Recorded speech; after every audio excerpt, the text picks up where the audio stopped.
Hello, everyone. I'm Alex Huddleston. And I'm Evan Greenhelm. And I'm Zach McClure. And this is Behind the Scenes, the podcast where we go behind the scenes with the entertainment industry. How are you guys doing tonight? I could be better. I'm doing great. This is fantastic. Zach, you want to share what's going on inside you? This is our second take, so fuck you. Okay. It is our second take because I enjoy screwing with the two of them. You're not the one that controls the call, so fuck you. Oh. Zachary's having a special moment. A special moment with Zach. Anyway, tonight's subject is one that I personally have been really looking forward to. The subject tonight is information post-scarcity. Yeah. What is this so foreign thing that you speak of? Ready? 1, 2, 3. What is information post-scarcity? I'm glad you asked. Post-scarcity, in its most general form, is just that. It's when something is no longer scarce. It is the point at which an object becomes so prevalent and so, I don't want to say worthless, but basically worthless to where it no longer is really economically viable. Information post-scarcity is what has happened recently with the internet. With the advent of the internet, we have instant, almost limitless access to all the information we could ever want. As I'm sure my cohorts can attest to. Oh my god, the things I've seen and the things I've had done to me. What are you talking about? Okay, it was Mexico. It wasn't the internet, but it all rolls around. To get back on topic, where do you think, in the general area, do you think the idea of post-scarcity first came from? Well, the earliest real popular notion of post-scarcity, in my opinion, I don't know if this is fact or not, but was the show Star Trek. In that, basically, you have a civilization with, giant flying spaceships that have replicators that can instantly manufacture any material, any food, anything you could ever need. They never show anyone needing anything in Star Trek. You never see people farming. You never see people digging ores out of the ground or having to do any menial work. Everything's just done for them. They just fly around and have awesome adventures. Yes, but that's untrue. Their show needing exactly one thing, and that's entertainment. Yep. Because in the idea of a post-scarcity, at least in the grand scale, with something like Star Trek, is when you have everything for free and available to you at any time, what is there to do? What is there to do? What do you set your life to do? What do you crave? What fills your life with purpose? And it's kind of funny because in real life, things have played out almost the exact opposite of that. In that, in real life, we still need things. We still need cheeseburgers. We still need cars and gas and everything. But we still need them to make gangbang. We definitely do need. We definitely do need cheeseburgers. I could kill for a McGangbang right now. But the one thing which we don't really need, because the one thing which we have supplied to us in almost limitless amounts, is entertainment. Yeah. Entertainment and information is post-scarcity. Yep. Yes, and probably the most prevalent thing to involve post-scarcity would have to be YouTube. YouTube definitely plays a huge part in it, in that no matter what you want to see, there's a really great chance that you could search for it on YouTube and find a video of it, no matter what. Anything.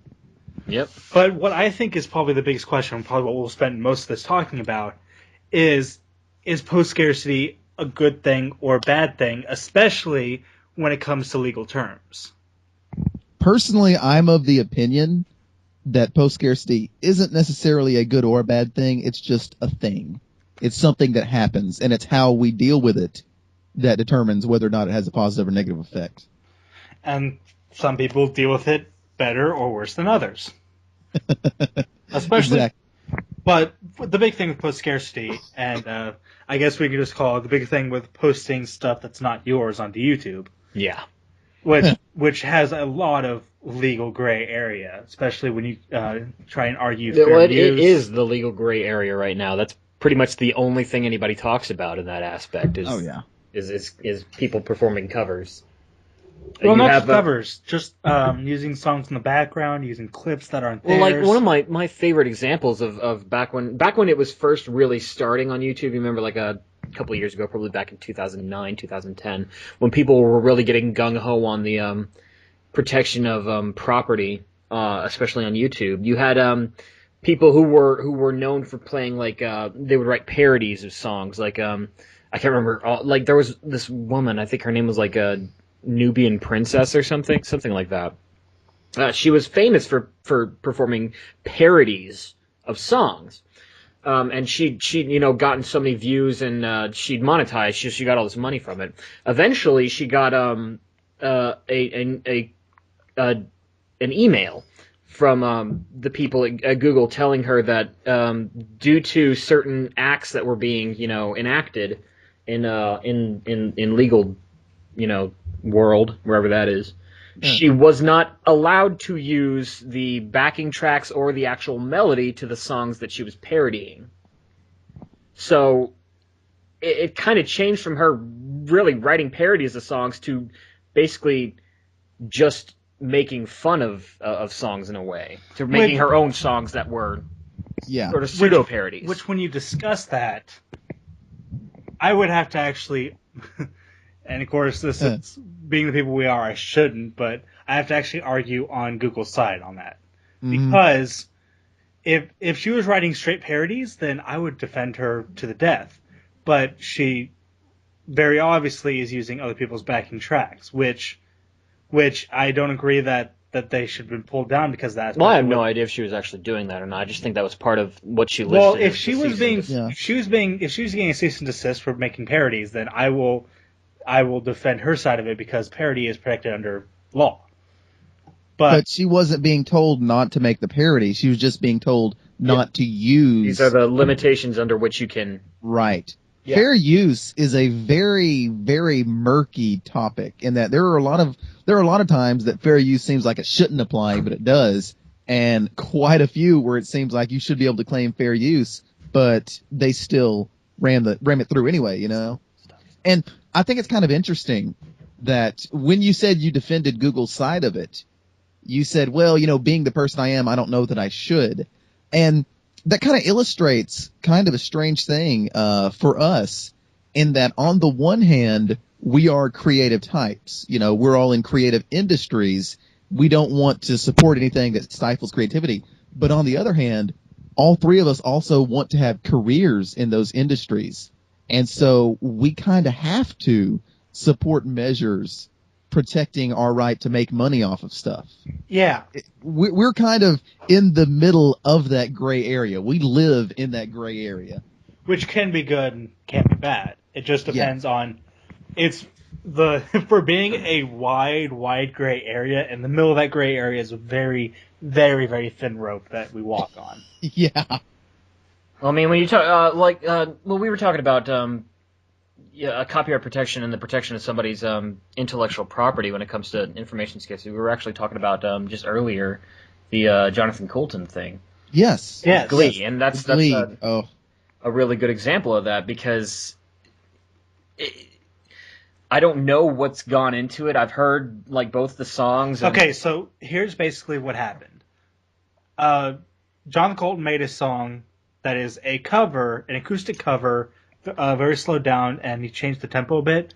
And he also very slightly changed a couple of lyrics. Yes, and he changed a couple of lyrics of "Baby Got Back." Mm-hmm. It would, by fair use, it was his song because while it was a cover, he did change it enough to be considered under parody. It was also one of the things that first got him recognized and basically became part of his whole, act.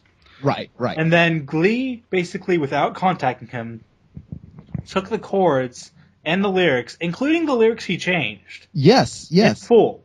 That was the most egregious part of the Glee thing. At one point in the song, Jonathan Coulton changed the lyric to say Johnny C's in trouble because Johnny C. Jonathan Coulton. Yeah. Glee keeps that exact lyric, even though there's no one on the show named Johnny C. But if it was just that, it would be really shitty.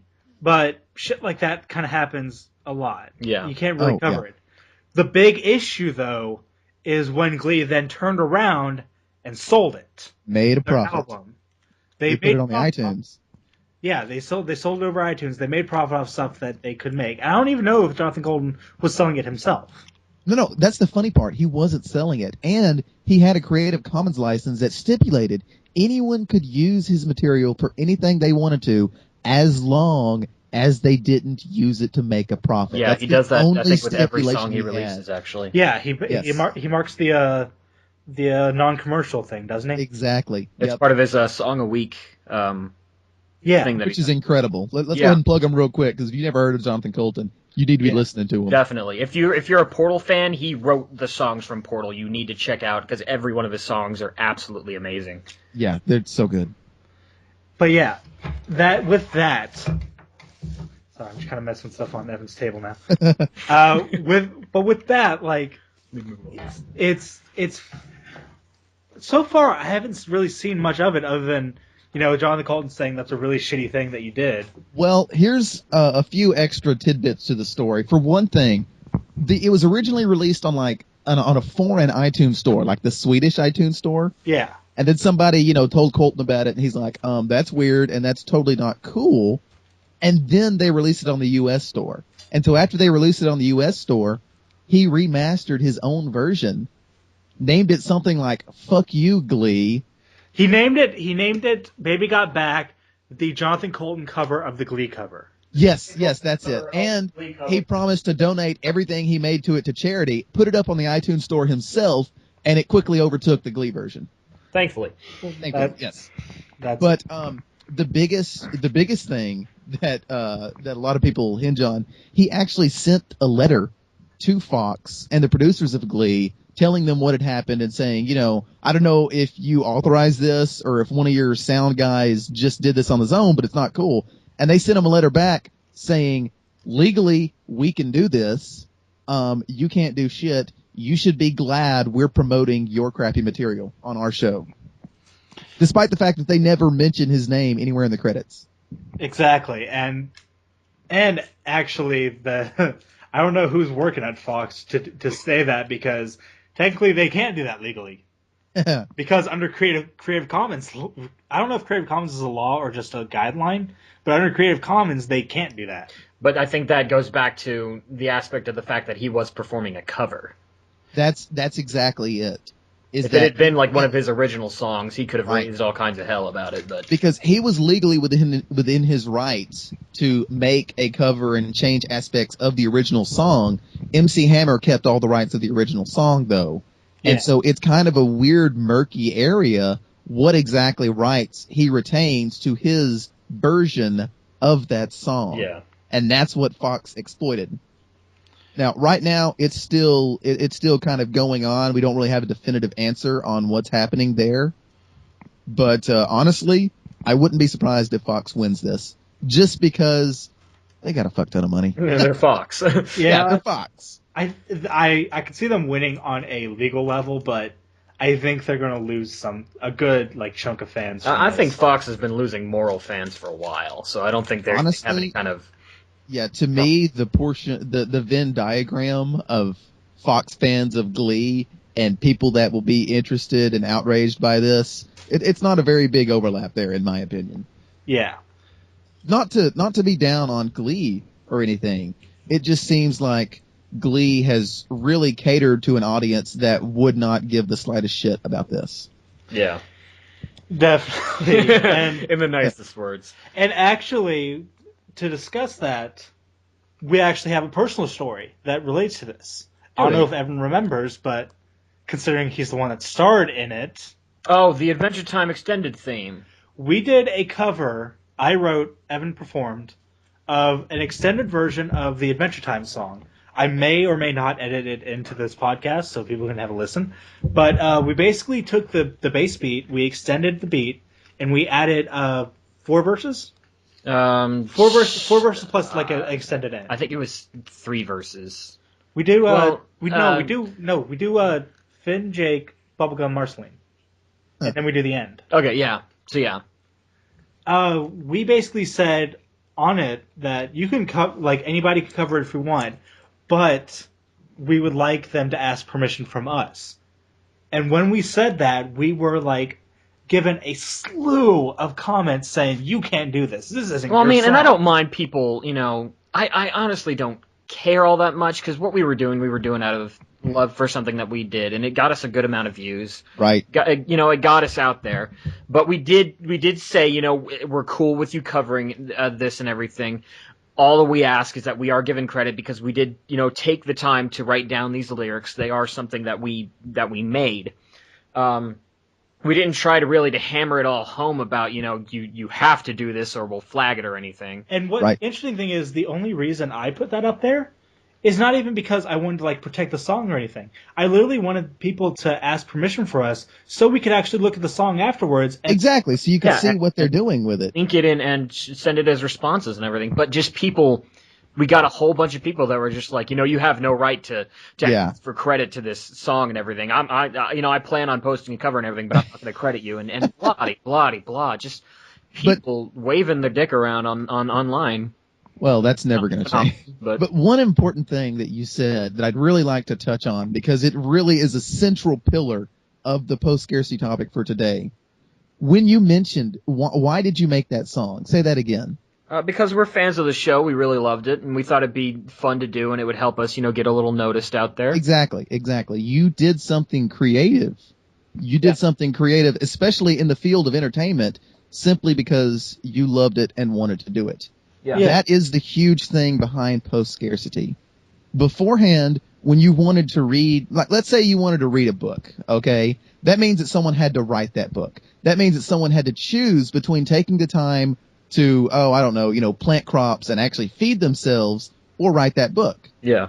So they had to get paid to write that book. And writing books weren't cheap. You had to have the printing press, you had to have the ink, you had to have someone to carry the books on like horses and mules and shit from town to town. All that costs a lot of money. And so you really needed to make a good profit off of that book to justify writing it. Whereas nowadays, how long did it take you to make that song? I mean, feel free not to give an exact time. No, we did that, I think, like in an hour. 2 hours. Yeah. Like we did like an hour of writing, then we had to do like a few takes of the video.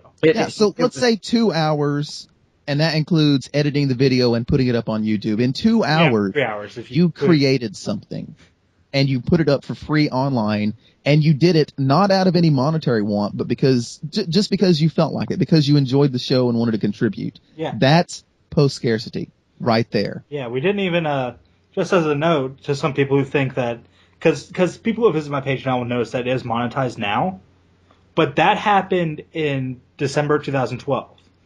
The video was posted in, April 2011. So you mean the ads, the ad thing? Yeah. Yeah, we'll get to that in a minute. But for now, we're just kind of the underlying tenets of post-scarcity. Yeah, I was just saying that just in case people maybe thought that we put it up there to monetize it. Oh, yeah, in case someone got the wrong idea. Yeah, I'm just saying that we had that video up for nearly 2 years before I even chose to monetize it.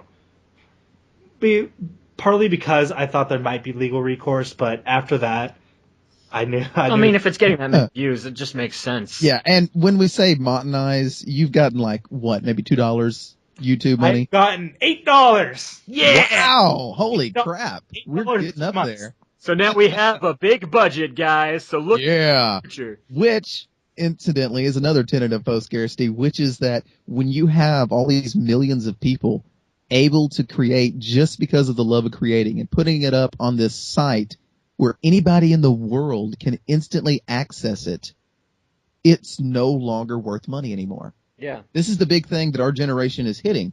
Why pay $13 for a CD when all of those songs with videos plus other songs that link you back to huge things by the artists, their Twitters, their Facebooks, their Wikipedia pages, all this wonderful information is for free online, instantly accessible. And that's the cost of DSL. Yeah, that's where we come in, because all of a sudden you've got this stuff. I hate to put it like this, but you got this stuff sapping money away from the traditional entertainment industries, from literary pursuits, from radio, from television, from movies, from artists. You got all this money just draining away. We're doing it right now on our podcast. Yeah, exactly. we're putting this podcast out for free. You don't have to pay to access this podcast. You just have to sit through at the time of the recording of this podcast. You just have to sit through an ad at the beginning, middle, and end. Yeah. As I produce it.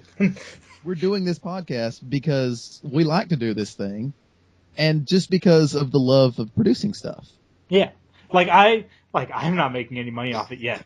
Like I said, $8 in 3 months. And since this is going up on Zach's YouTube, me and Evan sure as hell aren't making any money off of this. Yep. Yeah. Get out of this one horse town. But that leaves people like us, me and Evan and Zach, the creative types going into these entertainment industries. That kind of leaves us in the lurch because we did these skills. We chose these paths because we love them.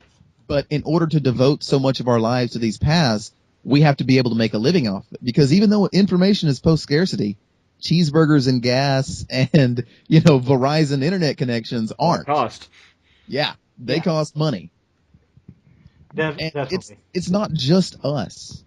Post-scarcity is affecting the world right now because a lot of industries are built on information. When was the last time you went and saw a travel realtor compared to just going to Expedia.com or something like that? Yeah. When was the last time you actually had to go set foot in a library? Yeah, it even draws back as far as education. I mean, Yeah. You can anything you want to learn. To some degree, you can learn how to do it. I learned how to play an entire instrument for free online. I didn't have to pay anybody anything. I just had to buy the instrument and watch videos and imitate. Which instrument? The ukulele. Oh, yeah, nice. Ukulele, Sanshin. I'm currently learning the Sanshin. The Sanshin is actually really hard to find a lot of good information on if you don't speak Japanese. There's basically one forum online that displays stuff. But yeah, I was just going through. Yeah, but the point Japanese is, I can learn stuff from that. You can do that. The Sanshin, the ocarina, the penny flute. The penny whistle, the guitar. And the thing is, if in a pre-scarcity world, if Evan really, really wanted to learn the ukulele and the Sanshin and maybe Japanese to the point where he was willing to place down money, that means that every ukulele, Sanshin, and Japanese instructor near him, because of the existence of YouTube and its videos and stuff like that, is suddenly that much poorer. Yep. Yeah. Is out one customer. Yeah. And that's only assuming that Evan is the only one who went online to learn the ukulele, and that's obviously not true. That's not the case. Considering Right. tutorials. And to go along with that, there are a lot of trades that you can learn now just by watching tutorials on YouTube. Right. Especially the new age, and especially these kind of videos have been popping up a lot. The new age YouTube special effects men. Right. Oh, yeah. People who learn who get a copy of After Effects, legal or non-legal, not going to judge. Yeah. And basically go online, learn tutorials on how to make these effects in After Effects. Then, after learning how to make the effects in After Effects themselves, probably make tutorials on how to make these effects in After Effects. And that's just a cycle. Yeah, and it's not just the people directly affected. This stuff ripples out.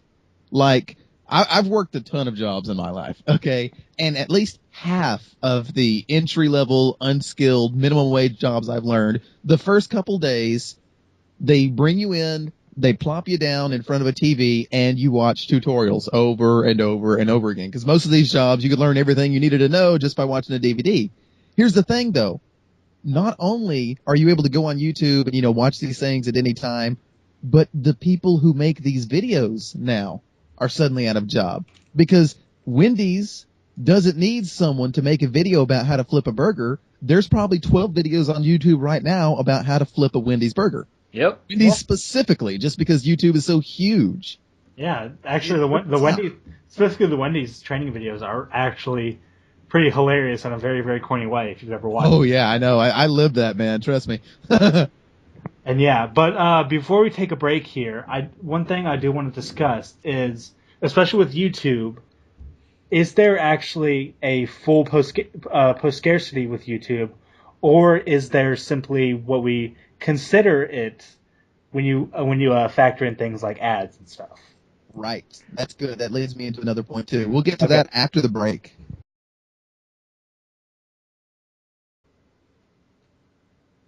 And we're back. Hey. Yay! So, as I said before, about being back, jeez. Well, I guess I'm not the host today, so we can go ahead and say it. You guys are unprofessional. I'm going. No, we just like talking over you, Evan. Of course. That's my life. So, as I said before the break, there is what I've been thinking about throughout this podcast is we talk about post-scarcity on YouTube, but is there really a post-scarcity, or is there what we just consider post-scarcity when not considering things like ads and Google AdSense? Well, I think you're always going to, when things like this occur, especially with the internet being as new and exciting for people as it is, you're always going to find a booming industry for it. But it's kind of like, it's a sort of osmosis, I think. It's bleeding out of one industry to feed into another. See, I don't really know that you could argue that, because even though there is a lot of money being funneled into stuff like ads and online ventures like Facebook and stuff like that, it's not nearly as much money as is theoretically being lost by the other industries. And that's because I don't really think you can make, well, okay, you can make any argument you want to. I don't think you can make the argument that this is a blow against post-scarcity. More, it's a reaction to post-scarcity, which is a very interesting topic that some people are starting to bring up: artificial scarcity. Artificial scarcity. What is that? Right. Some people are saying this is the way that people like us are gonna have to live. It's gonna save our jobs, basically. Artificial scarcity is when people have all that they could ever want of something and don't have to pay for that thing anymore. You have to convince them that you have a thing worth paying for. Exactly. If it started raining cheeseburgers, if cheeseburgers were no longer a thing, if anyone could walk out in the street any day and just snatch a cheeseburger from the air, then in order to make a living selling cheeseburgers, you would have to convince people that your cheeseburgers are worth paying for. Are way better than the ones that they can just find outside. Yeah. That Evan brand cheeseburgers aren't made with the air from outside. No. We only make our cheeseburgers from 100% Black Angus beef. Yeah. Cheddar cheese, not that ether cheese you'll get on the street burgers. No. That's why you should pay $3 for our burger. Ether cheese. Yep. And this isn't by any means a new idea. There's of course brand names. Look at the iPhone. Yeah. Not even way before that. Look at Clabber Girl brand baking powder. You can buy the other guy's baking powder, but our baking powder is 50 cents more because it's better. This is a really traditional reaction to a market becoming more saturated. What was that? There was this one like medicine, this prescription medicine, or no, it was cough syrup, and the doctors would say it tastes awful. That's how you know it works. Yeah. So you make feeling good tasting cough syrup, which they've yet to make. Yeah. Yeah, and I mean, like I said, this is an old idea here. I mean, since time immemorial, people have discovered that the more competitors you have in a business, the more you have to distance yourself from the pack. Yep. And what scarcity basically is infinite competition. And so it requires a huge outpouring of that we're better than them. That's the whole Apple and the iPhone and the iMac and where that whole culture comes into, where people will sit in a line for 3 days just to pick up the newest version of a phone they already own. Yeah. But another thing to consider, especially with this, is when you look at it from that direction, you definitely see the ideas of post-scarcity, how you can basically take anything from one screen, as many people in TV production call it, they take it from the first screen, put it on the second screen. Mm-hmm. But when you flip the screen around and look at the other side, there are now, with YouTube, producers making stuff specifically for YouTube and making profit from making stuff for YouTube. So instead of post-scarcity, you could almost see it as the new market. Yes. But I don't really think that's much of a blow against post-scarcity. It's more the necessary element of our time, the non-post-scarcity elements of our lives intruding. Because even though the information is free and limitless. How we get that information isn't. We still need people to run YouTube. We still need the coders and the programmers. We still need the physical boxes, the servers and the wires and all that stuff like that. And so they have to monotonize. I mean, YouTube, I may be crazy here, but I remember a time when ads on YouTube were crazy. When you didn't have the little pop-up ads, when you didn't have the ads playing before a video, when you clicked on a YouTube link, your video came up, played through in its entirety, and it was just the video in that square. Yeah. Or maybe it has otherwhere. But yeah. But people have to monetize. Why do I keep saying monetize? Monotonize. So that's where the ads come in. But because the only thing you can really guarantee, you can't force people to pay because someone will come up with a site where you don't have to pay. Yeah. So you have to steal time away from people. Definitely. Have to take eyeballs. But you could almost say that they are doing a fight against the post-scarcity idea by trying to accept it as the new market, or by using competitors that offer something that offer a similar ideal but better, which going back, of course, to the competitors' market. Because now you have let's see, a few years, I don't even know how long after YouTube was created, that we had the rise of Hulu. Yes. And the rise of, Netflix, I think, started a few years after that, but Netflix streaming didn't start to what? The point is pay Netflix for streaming. is kind of in a different category there, because you have to pay to see anything on Netflix. But yeah, you have to pay. But yeah, it's streaming sites run by networks. Yeah, right. Organized. And it's exactly like you're saying. You could probably pirate this video on YouTube, but who knows what the quality is going to be like, and you're only going to see short segments of it broken up. You're going to have to click more links, and it's going to be on the tiny YouTube screen and all stuff like that. If you're willing to pay the money, though, we'll show you the full good quality movie on Netflix. Exactly. Same thing, but there's a different quality. I just did air quotes there. Even though there is actually a difference in quality between Netflix and YouTube, but sometimes that's almost completely imaginary. It's kind of funny. You even see this striation within YouTube itself, because there's the sheer amount of piracy that goes on YouTube. And there's the people, like you guys were saying, you told anybody that wanted to, they could take your song. What happened after you told people they could use, or even before you told people they could use that song however they wanted? People started using it however they wanted. Which means that I'm betting you probably got 50, 60, 70 people that just straight up copy the song and put it up on their own YouTube account. Well, special case, we actually did not get much of that until we actually started. People were actually nice about it. They actually asked us first, but we got so many requests to cover it. People are kind of lazy. They didn't just straight up cover it. They asked first because they were too lazy to just do it. Yeah. That we actually had to put. And that's what leads into it. We got so many requests that we had to actually put the note in there just to send us a note. Because originally we didn't have anything, and we were just like, okay, let it be. And then people were like, can we cover this? What do we do? What's the option here? And then in response to that note, you probably had a bunch of pissed off people. Well, screw them. I'm going to upload it anyway. Telling me what I can and cannot do. Yeah. But what I'm saying is there's still that YouTube striation going on, because the original cover by the guys who made it in the original quality is up there on YouTube. Yeah. But like you said, you've been putting ads up, and I'm sure if somebody wants to, they could find somebody who's stolen your cover and doesn't have ads playing. Yeah. Yep. We found it. They could find it for free if they wanted to on YouTube itself, on the same site. They could find it for free, but it'd either be a reproduction of a reproduction, or it would be a cover by the people who didn't write the song. So there's still that quality issue at play. If people are willing to go through, to click X on the ads or to skip the intro video or whatever, they're willing to put that tiny little bit of effort there, they can get the original quality version from the people who made it. Or if they're so lazy and or stubborn that they don't want to do that, they can find a free version out there.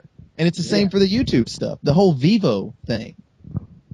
I mean, when Vivo first came out, it pissed me off too because I was young and conceited and stupid like that. And I'm like, I don't want to watch about it. Yeah, I don't want to watch a little clip before. I just want to click on it and see it. And when Vivo came out, almost everything you could find on Vivo was elsewhere on YouTube, but it was in inferior qualities. And eventually you just come to accept that sometimes it's worth it to sit through the Vivo ad because you're going to get a better quality product out of it. Artificial scarcity at work. Unless, you're Prince and you just take down every version of the song.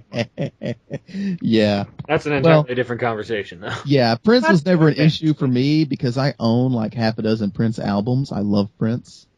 I'm not afraid to say that. I love Prince, too. I love his music. I don't like the person. Yeah, I think we can agree on that. But what I was going to say... Please don't kill me, Prince. Well, that was a short podcast. Well, if we played the song... I hear knocks. If we play the song in the background, it'll get taken down anyway. So. Yep.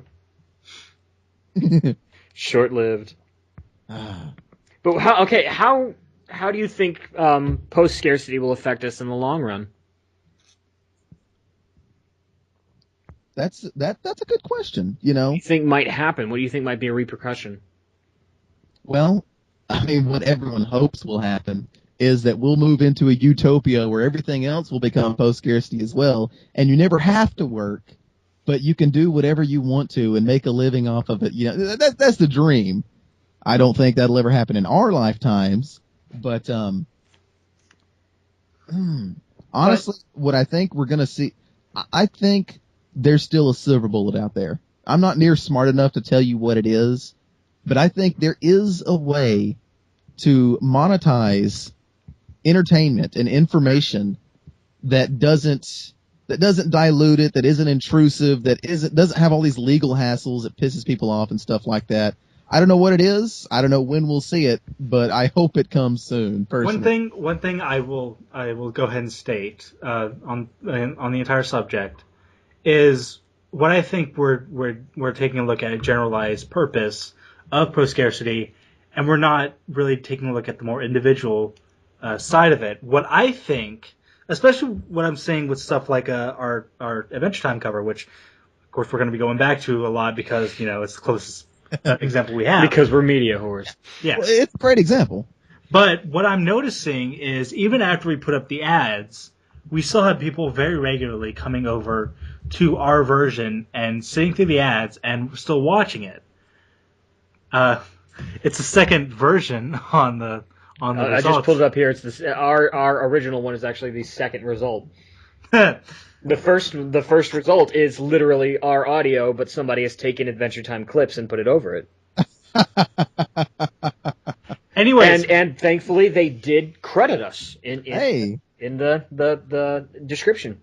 So what I'm going to go ahead and say is, when we have more of this stuff, especially with user-created content being put up on YouTube, what I think is going to boil down to is we can look at post-scarcity from a network side and things like that, but really it's going to come down to what the people will choose to follow and what the people will choose to support. If the fans will choose to support something, they'll want to sit through the ads because they know to some degree that's helping the person that they're watching.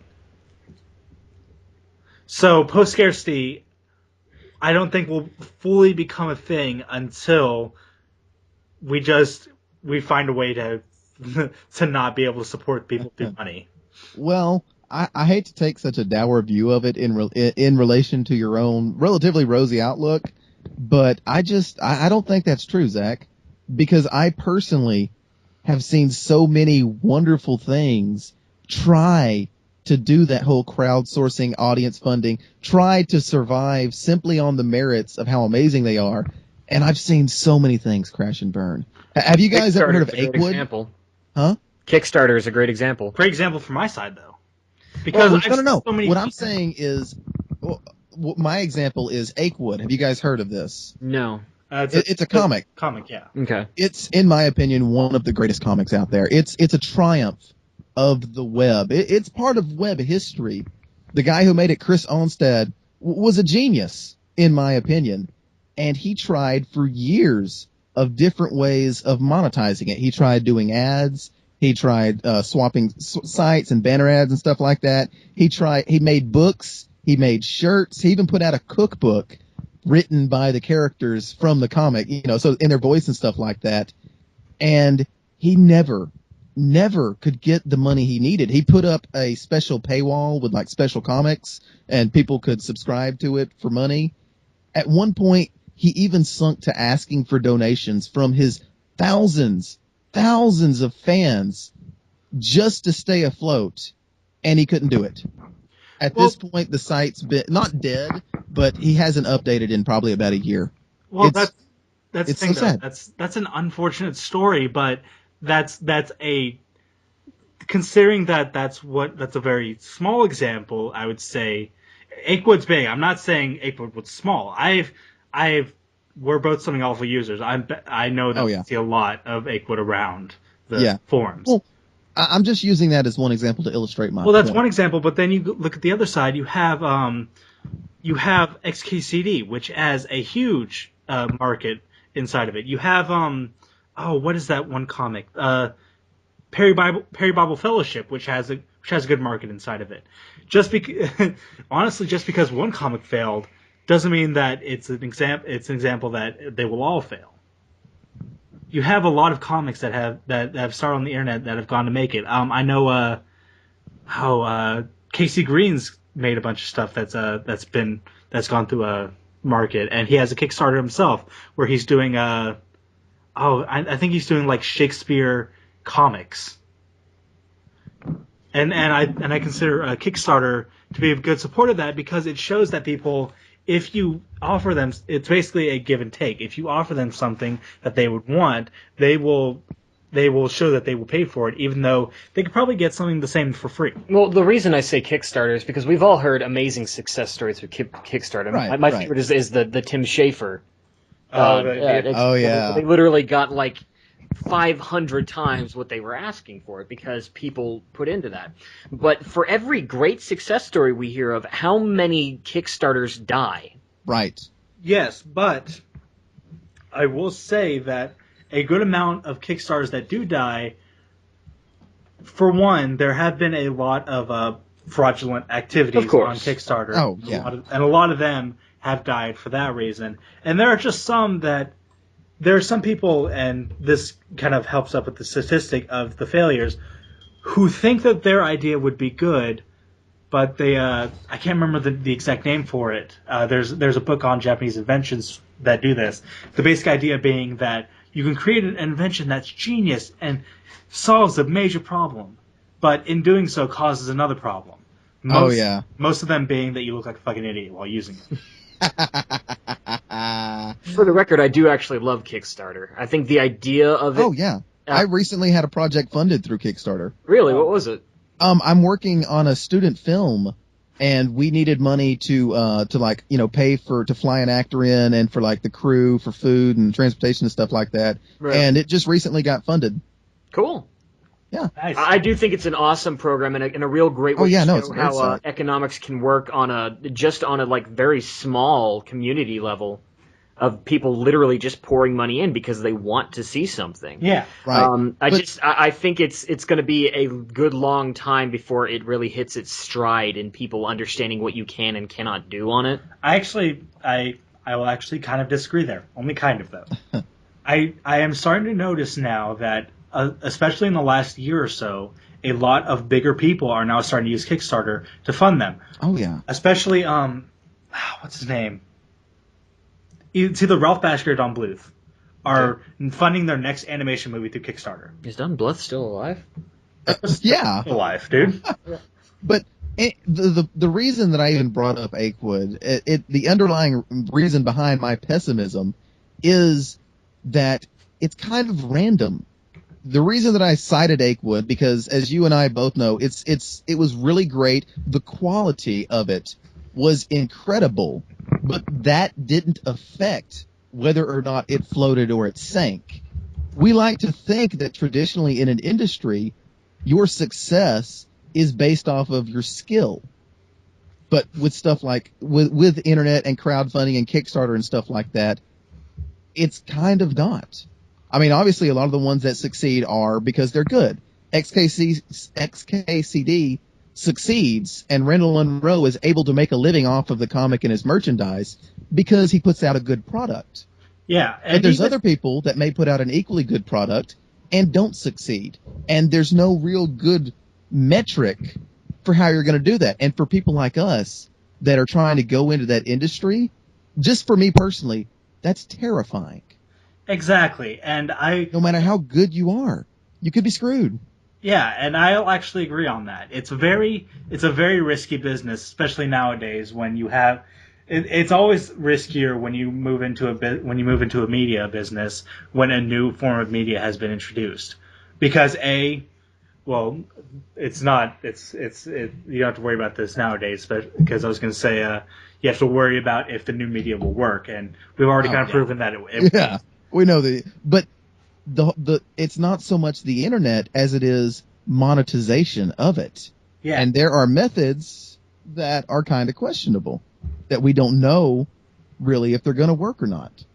I see this more as I of course like to keep a very positive outlook as I've shown through this this podcast.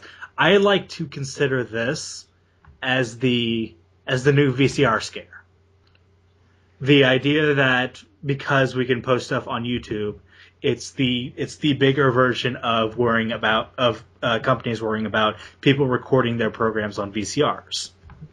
Right. It's a bit bigger than that. I will agree with that, but I do kind of consider it around the same reaction almost. Right, and the reaction is important.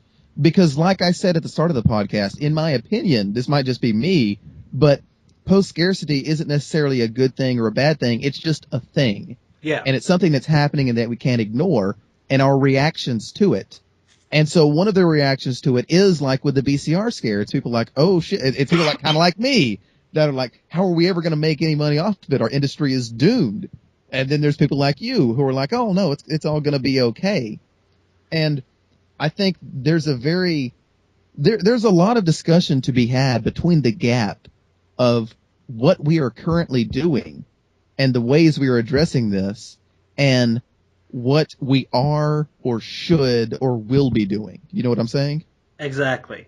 And for basically what I will say is probably my final word. I think that post-scarcity is the thing. It's just as you said. It's not particularly a good thing or a bad thing because you can make arguments on both ends, as we've proven in the last 50 minutes. Yeah. But what I will say is that I don't think it will ever be a one side or the other kind of thing for a very long time. I think that the idea of post-scarcity will always kind of be a constant struggle between the legal and the illegal. The right and the wrong, the moral good, and the moral and the immoral. The immoral. And that will only, and I will even venture to say it will only complicate in the coming years, especially with the new media coming out. Oh God! Well, I mean, gray areas. I think particularly in terms of the legal terms and covering copyright protection, they don't shrink. They grow and they get muddier. And they just get more complicated. To actually talk about a media that we kind of talked about last week, but a media that is really starting to grow, of course, is the video game industry. Mm-hmm. Oh, yeah. In the recent years, there has been two major things that I think actually have affected post-scarcity. And that would be, well, I wouldn't say exactly affected post-scarcity, but affected the idea of the use and reuse of items. Right. And post-scarcity to that degree. You have first the good. You have the growing of the independent market. The independent game market, yeah. Mm-hmm. And that especially has been grown by probably some genius marketing by Steam with the Steam Greenlight. Yeah. With the Greenlight, yeah. And with stuff like the Humble Indie Bundle and stuff like that. Humble Indie Bundle. I love that. If Humble Indie Bundle was a real thing, I would have sex with it. You heard it here, folks. At the same time, probably. Yeah. All 8 of them. It only costs $5. Oh, yes. Man, this is going to be some dirty, dirty pornography. I have gotten, for $20 combined, I've bought 3 Humble Indie Bundles. For $20, I've gotten 25 games. Which is awesome, because that's $1 a game for fully developed games. And These like aren't that's just the Flash general games idea. online. Like I don't Hold on, you're gonna hate me for this, Zach. You're really gonna hate me, but I just see a beautiful, beautiful opportunity to darken your day, and I'm gonna jump on it with both feet. The whole idea behind the indie bundle is that they have these products, and these are great products. They're amazing games. They almost always are, and you really want these products. And they say you can pay whatever you want, and here's the minimum amount you have to pay to get these games. Zach, how many times have you ever paid more than, let's say, $1 more than the minimum amount? Actually, the For the first one I bought was $8, and I paid $15 for it. So you've only gotten two? Well, the first one. Because you said $20 for the whole thing. Well, I was making a general statement. Okay. Well, okay, that kind of negates my point then. But I was going to bring that into the whole thing about how. But yes, I will admit that the last two I've paid only like the average you should amount. Feel bad for that, because that they say don't feel bad. This is all you have to pay. You shouldn't feel compelled to pay more. But if you do want to pay more, it's going to support these developers to do even greater things. And you even get sliders to show where you want the money to go towards. Yes, you can donate money to charity. You could donate the majority of it to the people who made the games, or even to the humble indie bundle itself to keep them in business. Yeah, and I always try and go half and half with maybe like a 1.25 tip on, right, or 10.5 tip on a. I just usually leave the sliders as they are. Yeah, and that's usually a good default kind of guy. But what I will say, and let's go over to the bad side of post-scarcity, and like I said, this isn't exactly post-scarcity, but it might affect it in the future. Right. Of course, the big news nowadays in the video game industry is the new systems. The PS4 and the Xbox Cube 360, 720, 1080. Rango. Yes. XP. Yes. 1200. And the Ouya version. And the big controversy with those is they're planning for the next generation to not allow used games to be sold anymore. Yep. Game locking. And like I said, that doesn't exactly affect post-scarcity, but it could affect it in the future, especially when people start rebelling and taking these games and putting them available for free on easy download. Now, I say this, I don't say this out of anger or out of politics or anything like that. If they do go forward with this used game locking, I'm not going to buy one of the consoles. And that's just because I'm poor. I mean, I am. I'm poor. I do not own a single game right now that I ever bought when it was new. Every single physical copy of a game that I owned, I bought used and pre-owned. Well, I mean, very few people do these days. Yeah, that's all I can afford. And I realize that they don't get that money, that money's going back into GameStop or Amazon, whoever had that game, and that they don't like that. You know, I'm cool with that. I'm sorry, Sony. I'm sorry, Microsoft. I'm not your customer base. But I simply won't be able to afford a console that won't afford me that luxury. Well, and I think, and they're trying to battle the used games market, and I don't for a second think that it's going to work. I think all it's going to really do is contribute to a bigger boom in the used console market. Yeah. You're just going to have a lot more people buying NESs and PS2s. A lot more, and I think, especially if it's software-based, which I'm going to bet it is. Oh, the disc locking. The day of its release, there's going to be jailbreak codes. Oh, yeah. Of course. Oh, yeah. Nothing's ever permanently done. Because you know that the people that are building this, at least one or two of them, probably don't agree with what the company are doing and are making little notes about how to circumvent this stuff before the damn thing's even released. Yeah. You always hear about leaks and stuff in the companies. Wasn't some of the circuitry or some of the stuff for the iPhone 5 released before the phone was by somebody on the inside? I don't know anything about iPhone. I think I've heard. I might be wrong.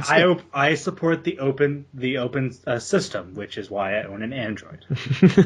Same here. Evan? I do not want an iPhone, man. I like being able to get apps that people make in their toilet room. Their bathroom. Their bathroom. I like I particularly love the Android market specifically because it's a lot more. What am I trying to say here? There's a greater variety, and you have a better idea of what you're actually getting. Right. Because there's so many examples of what there is, and you can see how people have rated it, how many people have downloaded it, and what their opinion on it has been afterwards. Right. And I mean, me personally, we've been kind of down on the whole post scarcity just because it is an unknown element of my future for the career I want to go into. But there are so many good things about it, like the app market. Yeah. I mean, you no longer have to walk into a bookstore, look at a book, and wonder, is this book full of shit? Is it actually going to suck? The only thing I have to go by this book is what a couple of my friends have said to me, and they might be idiots. I'm not really too sure. I'm an idiot, so Yeah, there's a billion apps out there which have been extensively reviewed, which have rating systems right there when you buy the app. It's incredible. It really is incredible. We're living in the future, guys. And I think the main thing with us, especially because you and me, we're people studying media. Evan is a musician, so we all have know the struggle of trying to get a career. And I think with us, instead of crying over what we might lose, I think we should turn around and try and see what we might gain from this new market. Right. And even if things are hard, there is that argument that things kind of suck right now and they kind of suck before. I mean, as a musician, Evan, would you ever sign on to a label? No, not really. Because, we all know, they're money-grubbing thieves. Every example I've seen of people who have been with a label have hated it. Yeah. Because it's a controlling market.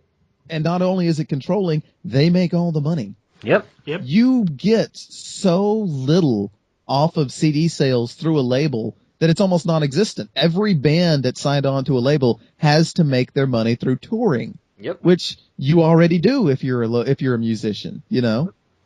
And for you and me, Zach, I mean, Hollywood movies make billions of dollars. Yeah. And the CEOs and the actors, and they pull in multi-million-dollar budgets. For me, example, as a sound engineer, how much do you think my budget would be if I went and worked on the biggest Hollywood AAA movie out there right now? You would make a decent amount, but not anywhere near the producer, the director. $23 billion it would get in returns. Yeah, no, I'd be making scratch off of that. I'd be making pennies compared to everyone else. Yeah, and as my business card reads, I am filmmaker and writer. So I can make films, but I'm also I'm also a writer, and I know the hardships of being a writer, where you can maybe get paid for it. You get nothing. Yeah, hopefully.